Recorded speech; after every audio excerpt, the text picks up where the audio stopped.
Hey guys, welcome back. ನಾನು ಪ್ರತಾಪ್. ನೀವು ನೋಡ್ತೀರಾ ಪಾಪಿ ಟೆಕ್ ನಾವು ಕನ್ನಡ ಯೂಟ್ಯೂಬ್ ಚಾನಲ್. ಇವತ್ತು ನಾನು ಮಾತಾಡ್ತಿರೋ ಬಂದು ಈ ನಡುವೆ ನಿನ್ನೆಯಿಂದ ಫುಲ್ಲು ಟ್ರೆಂಡಿಂಗಲ್ಲಿರೋದು ಬಂದು ನಥಿಂಗ್ ಫೋನ್ ಲಾಂಚ್ ಆಗಿದೆ ಅಂತ ಫುಲ್ಲು ಟ್ರೆಂಡಿಂಗಲ್ಲಿದೆ. ಅದ್ರ ಜೊತೆಗೆ ಇನ್ನೊಂದು ಟ್ರೆಂಡಿಂಗ್ ಏನಪ್ಪ ಅಂದರೆ ಡಿಯರ್ ನಥಿಂಗ್ ಅಂತ ಹೇಳಬೇಕು. ಅಂದರೆ ನಥಿಂಗ್ ಫೋನ್ನ ರಿವ್ಯೂ ಯೂನಿಟ್ ಆಗಿ ಎಲ್ಲ ತುಂಬ ಜನ ಕಳಿಸಿದ್ದಾರೆ. ಬಟ್ ಆದರೆ ಸೌತ್ ಇಂಡಿಯಾದಲ್ಲಿ ಒಂದೇ ಒಂದು ಕೂಡ ರಿವ್ಯೂ ಇಲ್ಲ ಈ ಫೋನ್ ಬಗ್ಗೆ. ಸೌತ್ ಇಂಡಿಯಾದಲ್ಲಿ ಒಂದೇ ಒಂದು ರಿವ್ಯೂ ಕೂಡ ಇಲ್ಲ. ಅಂದರೆ ಮೀನ್ಸ್ ರಿವ್ಯೂ ಕೊಡೋದಕ್ಕೆ ಅವ್ರು ಫೋನ್ ಕೂಡ ಕಳಿಸಿಲ್ಲ. ಇವ್ರು ಕಾಸು ಕೊಟ್ಟು ತೊಗೊಳ್ಳೋಣ ಅಂದರೆ ಲಾಂಚ್ ಕೂಡ ಇನ್ನೂ ಆಗಿಲ್ಲ.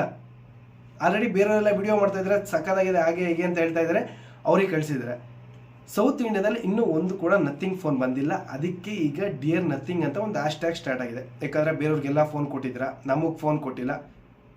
ಅಂದರೆ ನಿಮ್ಮ ಪ್ರಕಾರ ನಾವು ಫ್ರೀಯಾಗಿ ಬಂದಿರೋ ಫೋನ್ನ ರಿವ್ಯೂ ಮಾಡಲ್ಲ. ಏನು ಒರಿಜಿನಲ್ ಕಂಟೆಂಟ್ ಏನಿದೆ ಅದರೊಳಗೆ ನಿಮ್ಗೆ ಯೂಸ್ ಆಗೋದಿದ್ರೆ ಚೆನ್ನಾಗಿದೆ ಅಂತ ಹೇಳ್ತೀವಿ, ಚೆನ್ನಾಗಿಲ್ಲ ಅಂತ ಹೇಳ್ತೀವಿ. ನೀವು ಅಂದ್ಕೊಂಡಿರೋ ಪ್ರಕಾರ ನನಗೆ ಜಾಸ್ತಿ ರಿವ್ಯೂ ಯೂನಿಟ್ಸ್ ಬರುತ್ತೆ, ನನಗಿದು ಕೊಟ್ಟಿಲ್ಲ ಅಂತ ಏನಿಲ್ಲ. ನನಗೆ ಆಲ್ಮೋಸ್ಟ್ ರಿವ್ಯೂ ಯೂನಿಟ್ಸೇ ಬರಲ್ಲ. ಬಟ್ ಇದು ಹೇಳೋಕ್ಕೆ ಕಾರಣ ಏನಪ್ಪ ಅಂದರೆ ಸೌತ್ ಇಂಡಿಯಾದಲ್ಲಿ ಬರ್ತಾ ಇಲ್ಲ. ಇದು ಸ್ಟಾರ್ಟ್ ಆಗಿದೆ ಹೆಂಗಪ್ಪ ಅಂದರೆ ನಥಿಂಗು 2021 ಆಗಸ್ಟ್ 17 ಲಾಂಚ್ ಆಯಿತು. ಆಗಸ್ಟ್ 17 ಲಾಂಚ್ ಆದಾಗ ಸೌತ್ ಇಂಡಿಯಾದಲ್ಲಿ ಅವತ್ತು ಒಂದೇ ದಿನಕ್ಕೆ 4600 ಸೇಲ್ ಆಗಿದೆ. ಇದು ನಾನು ಹೇಳ್ತಾ ಇರೋದಲ್ಲ, ಗೂಗಲ್ನವರೇ ಹೇಳ್ತಾ ಇರೋದು. ಸ್ವಂತ ಅವ್ರು ಕೊಟ್ಟಿರೋ ಸ್ಟೇಟ್ಮೆಂಟಿಂದ ಹೇಳ್ತಾ ಇದ್ದಾರೆ. 4600 ಪ್ರಾಡಕ್ಟ್ ಅವತ್ತು ಸೇಲ್ ಆಗಿದೆ ನಥಿಂಗ್ ಇಯರ್ಫೋನ್. ಯಾಕಂದರೆ ಸ್ಟಾರ್ಟ್ ಆಗಿದ್ದು ಮೊದಲನೇ ದಿನವೇ ಅಷ್ಟು ಸೇಲ್ ಆಗ ಕಾರಣ ಏನಪ್ಪ ಅಂದರೆ ಯೂಟ್ಯೂಬರ್ ಕೊಟ್ಟಿರೋ ರಿವ್ಯೂಸ್ಗೆ, ವೀಡಿಯೋಸ್ಗೆ ಚೆನ್ನಾಗಿದೆ, ಅದು ಚೆನ್ನಾಗಿದೆ, ಇದು ಚೆನ್ನಾಗಿದೆ, ವೈರ್ಲೆಸ್ ಚಾರ್ಜಿಂಗ್ ಇದೆ, ಹಾಗೆ ಹೀಗೆ ಅಂತ ಇಲ್ಲದೇ ಇರೋ ಬಿಲ್ಡಪ್ ಎಲ್ಲ ಕೊಟ್ಟು ಅದನ್ನ ಒಂದು ಟ್ರೆಂಡಿಂಗ್ ಅಂತ ತಂದಿರ್ತಾರೆ. ಅದು ಫುಲ್ಲು ಸೇಲಿಂಗ್ ಮಾರ್ಕೆಟಿಂಗಲ್ಲಂತೂ ಫುಲ್ ಹೈಪ್ ಇರುತ್ತೆ. ಬಂದಾದ್ಮೇಲೆ ಕೂಡ ಅದೇ ಹೈಪ್ನ ನೀವು ಪ್ರಾಡಕ್ಟ್ ಕೊಟ್ಟಿರೋ ಕಂಟೆಂಟ್ ತಕ್ಕನಾಗಿ ಉಳಿಸ್ಕೊಂಡಿದ್ರೆ ಅದು ಓಡುತ್ತೆ, ಇಲ್ಲ ಫ್ಲಾಪ್ ಆಗುತ್ತೆ. ಆ ರೀತಿನೂ ಅದೊಂದು ಸ್ವಲ್ಪ ಟ್ರೆಂಡಿಂಗ್ ಆಯಿತು, ಇಟ್ಟಾಯಿತು. ನೀವು ಕೊಟ್ಟಿರೋ ಇಯರ್ಫೋನು ಎಲ್ರಿಗೂ ಇಟ್ಟಾಯಿತು. ಅದು ಇಟ್ಟ ಕಾರಣ ಏನಪ್ಪ ಅಂದರೆ ಯೂಟ್ಯೂಬರು ಪ್ರತಿಯೊಬ್ಬರು ವೀಡಿಯೋ ಮಾಡಿರೋದಕ್ಕೆ. ಅಂದರೆ ಪ್ರತಿಯೊಬ್ಬರು ಅಂತ ಹೇಳೋಕ್ಕಾಗಲ್ಲ, ಆಲ್ಮೋಸ್ಟ್ ಆಗಲೂ ನೀವು ಸೌತ್ ಇಂಡಿಯಾಗೆ ಎಷ್ಟೋ ಕೆಲವು ಜನ ಕಳಿಸಿದ್ರ, ಇನ್ನೂ ತುಂಬ ಜನ ಕಳಿಸಿಲ್ಲ. ಅದಕ್ಕೆ ನೀವೇನು ಅನ್ಕೊಂಡಿರ್ತೀರ, ಹಿಂದಿಯವ್ರು ಕಳಿಸಿರ್ತೀವಿ, ಇಂಗ್ಲೀಷವ್ರು ಕಳಿಸಿರ್ತೀವಿ, ಅವರಿಂದ ಹೈಪ್ ಕ್ರಿಯೇಟ್ ಆಗಿದೆ ಅಂದ್ಬಿಟ್ಟು ನೀವು ಅವ್ರಿಗೆ ಜಾಸ್ತಿ ಈಗ ಮೊಬೈಲ್ನ ರಿವ್ಯೂ ಯೂನಿಟ್ ಕಳಿಸಿದ್ದಾರೆ.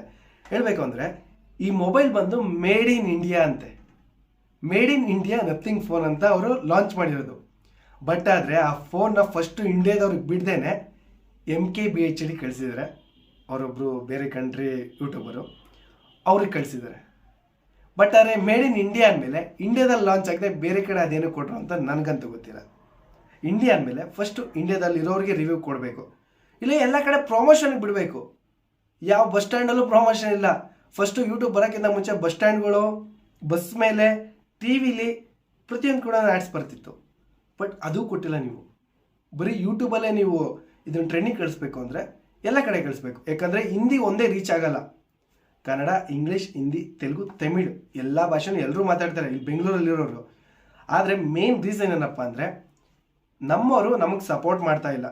ಇನ್ನೂ ಏನು ಅನ್ಕೊಂತಾರೆ ಕೆಲವು ಜನ, ನಾವು ಯೂಟ್ಯೂಬಲ್ಲಿ ವೀಡಿಯೋಸ್ಗಳನ್ನ ನೋಡ್ತೀವಲ್ಲ, ಅದರಿಂದ ನಿಮ್ಗೆ ದುಡ್ಡು ಬರುತ್ತಲ್ಲ, ಅದು ನೀವು ಇಟ್ಕೊಂಡು ಸೆಟ್ಲ್ ಆಗ್ಬಿಟ್ಟಿದ್ದೀರಾ, ಹಂಗೆ ಹಿಂಗೆ ಅನ್ಕೊತಾರೆ. ನೀವು ನೋಡೋದ್ರಿಂದ ಏನಂದರೆ ಏನೂ ಸಿಗಲ್ಲ. ನಮಗೆ ನೋಡೋದ್ರಿಂದ ಏನೂ ಸಿಗಲ್ಲ, ಸಿಗುತ್ತೆ ಬಟ್ ಸ್ವಲ್ಪ. ನೀವು ಅನ್ಕೊತೀರ ನಾನು ಒಬ್ಬನೇ ನೋಡ್ಬಿಟ್ರೆ ನನ್ನಿಂದಲೇ ಒಂದು 10 ರೂಪಾಯಿ 20 ರೂಪಾಯಿ ಬಂದ್ಬಿಡುತ್ತೆ ಅಂತ. ನಿಮ್ಮಂಥವ್ರು 1000 ಜನ ನೋಡಿದ್ರೆ ನಮ್ಗೆ 20 ರೂಪಾಯಿ ಬರುತ್ತೆ ಹೊರತು ನೀವು ಒಬ್ಬರು ನೋಡೋದ್ರಿಂದ 20 ರೂಪಾಯಿ ಬರಲ್ಲ. ಹಾಗೆ ಎಲ್ಲರೂ ಕೂಡ ನೋಡ್ತಾ ಇದ್ರೆ ನಮ್ಗೆ ಜಾಸ್ತಿ ಇನ್ಕಮ್ ಇರುತ್ತೆ. ಅದರಿಂದ ಕ್ವಾಲಿಟಿನೂ ಜಾಸ್ತಿ ಮಾಡ್ತೀವಿ, ಕಂಟೆಂಟು ಜಾಸ್ತಿ ಮಾಡ್ತೀವಿ. ಈಗ ನಮಗೆ ಒಂದು ಮೋಟಿವೇಶನ್ ಬರಬೇಕು, ನಾವು ಫ್ಯಾಮಿಲಿ ಮೇಂಟೈನ್ ಮಾಡಬೇಕು ಅನ್ನೋ ನಮಗೂ ಕೂಡ ಮನಿ ಇಂಪಾರ್ಟೆಂಟೇ, ದುಡ್ಡು ಬೇಕೇ ಬೇಕು. ಅದಕ್ಕೋಸ್ಕರ ಏನು ಮಾಡ್ತೀವಿ, ಕಂಟೆಂಟ್ ನಾವು ಕೊಡ್ತೀವಿ. ಬಟ್ ಆ ಕಂಟೆಂಟ್ನ ನೀವು ತೊಗೊಳ್ದೇನೆ ಬೇರೆ ಲ್ಯಾಂಗ್ವೇಜ್ಗೆ ಕಂಪ್ಯಾರಿಸನ್ ಜಾಸ್ತಿ. ಅವ್ನು ವಿಡಿಯೋ ನೋಡಿದ್ಯಾ ಹೆವಿ ಸೈಕಾಗಿ ಮಾಡ್ತಾನೆ, ಅದಲ್ಲದೆ ಕ್ವಾಲಿಟಿ ಮಾತ್ರ ಹೆವಿ ಇರುತ್ತೆ, ಕಂಟೆಂಟಲ್ಲಿ ಏನೋ ಹಂಗೆ ಹಿಂಗೆ ಅಂತ ಮಾತಾಡ್ತೀರ. ಬಟ್ ಅದ್ರ ಬದಲು ಅದನ್ನೇ ಕಾನ್ವರ್ಸೇಷನ್ನ ಕನ್ನಡದಲ್ಲೇ ನಡೆಸಿ. ಕನ್ನಡದಲ್ಲೇ ಜಾಸ್ತಿ ವಿಡಿಯೋ ನಡೆಸೋಕೆ ಸ್ಟಾರ್ಟ್ ಆದಮೇಲೆ ಆಲ್ಮೋಸ್ಟ್ ಎಲ್ಲ ಸೌತ್ ಇಂಡಿಯಾಗೂ ರಿವ್ಯೂಸ್ ಬಂದೇ ಬರುತ್ತೆ, ಎಲ್ರಿಗೂ ಬರುತ್ತೆ. ನೀವು ನೋಡಿದಂಗೆ ಹಿಂದಿಯವ್ರಿಗೆ ಜಾಸ್ತಿ ರಿವ್ಯೂಸ್ ಬರುತ್ತೆ ಹೊರತು ಸೌತ್ ಇಂಡಿಯಾದವ್ರಿಗೆ ಆಲ್ಮೋಸ್ಟ್ ಬರೋದೇ ಇಲ್ಲ. ಬಂದರೆ ನಾನು ಅಂದ್ಕೊಂಡಿರೋ ಪ್ರಕಾರ ಮಿನಿಮಮ್ ಅಂದರೂ 7ರಿಂದ 8 ಜನ ಬರ್ಬೋದೇನೋ ಅಷ್ಟೇ ಸೌತ್ ಇಂಡಿಯಾದಲ್ಲಿ. ಅದೇನು 5 ಸ್ಟೇಟ್ಸ್ ಸೇರಿಸಿ ಒಂದು 7 ಬರ್ಬೋದೇನೋ, 7ರಿಂದ 8 ನಾನು ಅಂದ್ಕೊಂಡಂಗೆ. ಅದ್ರ ಮೇಲೆ ರಿವ್ಯೂ ಯೂನಿಟ್ಸ್ ಬರಲ್ಲ, ಕಳಿಸಲ್ಲ. ಯಾಕಂದರೆ ನಮ್ಮ ಕಡೆ ಜಾಸ್ತಿ ವ್ಯೂಸ್ ಬರಲ್ವಂತೆ, ಲೈಕ್ಸ್ ಬರಲ್ವಂತೆ, ಅದರಿಂದ ಅವ್ರಿಗೆ ಇಂಪ್ರೆಷನ್ ಸಿಗ್ತಾ ಇಲ್ವಂತೆ. ಅದಕ್ಕೆ ಅವ್ರು ಜಾಸ್ತಿ ಹಿಂದಿಲಿ ಮತ್ತು ಇಂಗ್ಲೀಷಲ್ಲಿ ಅಡ್ವರ್ಟೈಸ್ಮೆಂಟ್ ಕೊಡ್ತಾ ಇದ್ದಾರೆ. ಅದೇ ನೀವು ಕನ್ನಡದಲ್ಲಿ ನಮ್ಮ ವೀಡಿಯೋಸ್ಗಳನ್ನೇ ನೋಡಿಕೊಂಡು ಕನ್ನಡದಲ್ಲೇ ಪ್ರತಿಯೊಂದು ಶೇರ್ ಮಾಡಿ ಕನ್ನಡಕ್ಕೆ ನೀವು ಸಪೋರ್ಟ್ ಮಾಡ್ತಾಯಿದ್ರೆ ಆಗ ನಮ್ಮ ಲೋಕಲ್ ಲ್ಯಾಂಗ್ವೇಜಿಗೆ ನಾವು ಜಾಸ್ತಿ ಸಪೋರ್ಟ್ ಮಾಡಿದಷ್ಟು ನಮ್ಮ ಚಾನಲ್ ಮೇಲೆ ಹೋಗ್ತಾ ಇರುತ್ತೆ. ಆಗ ಪ್ರತಿಯೊಂದಕ್ಕೂ ಒಂದು ಬೆಲೆ ಅಂತ ಇರುತ್ತೆ. ಬಟ್ ಆದರೆ ನೀವು ನಮ್ಮದು ಬಿಟ್ಟು ಬೇರೆಯವ್ರಿಗೆ ಕಂಪೇರ್ ಮಾಡಿಕೊಂಡು ಅವ್ರದ್ದೇ ಚೆನ್ನಾಗಿದೆ ಅಂತ ಅವ್ರ ವೀಡಿಯೋಸ್ಗಳನ್ನ ಶೇರ್ ಮಾಡೋದು, ಅವ್ರ ಕಾಮಿಡಿ ಎಂಟರ್ಟೈನ್ಮೆಂಟ್ನೇ ನೀವು ನೋಡ್ತಾ ಇದ್ರೆ ನಿಜವಾಗ್ಲೂ ನಾವು ಇನ್ನೂ ಇಲ್ಲೇ ಇರ್ತೀವಿ ಹೊರತು ಮುಂದಕ್ಕೆ ಯಾವತ್ತೂ ಹೋಗಲ್ಲ. ನಮ್ಮವ್ರನ್ನ ನಾವು ಬೆಳೆಸ್ತೇನೆ, ಬೇರೆಯವ್ರನ್ನ ಬೆಳೆಸ್ತಾ ಇದ್ದೀವಿ. ಯಾಕಂದರೆ ಅವ್ರದ್ದು ನೋಡಿ ನಾನು ಬೇಡ ಅಂತ ಯಾವತ್ತೂ ಹೇಳಲ್ಲ. ಅರ್ಥ ಆಗದಿರೋರು ಅವ್ರದ್ದು ನೋಡಿ ನಾನು ಬೇಡ ಅಂತ ಹೇಳಲ್ಲ.